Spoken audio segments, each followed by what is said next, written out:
Hi everyone, welcome back to a new video of Quick Guide. Today in this video, I'm going to show you how you can sign up for your Doordash account. Keep watching the video till the end. To sign up for your Doordash account, firstly open your Doordash application. The official page of Doordash will appear on the screen. Tap on Continue with email or Google. You can also sign up using your Facebook or Apple account. On the next page, enter your first and last name, your email address, country code with phone number, and then click on Sign Up. By tapping Sign Up, you'll agree to DoorDash terms and conditions. This is how you can sign up for your DoorDash account quickly and easily just in few steps. If you have any thoughts or queries, let us know in the comments section.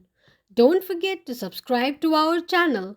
Also, press the notification bell icon so that YouTube will notify you whenever we post a new video. I hope this video was helpful to you. If it was, go ahead and give us a thumbs up. Thank you so much for watching.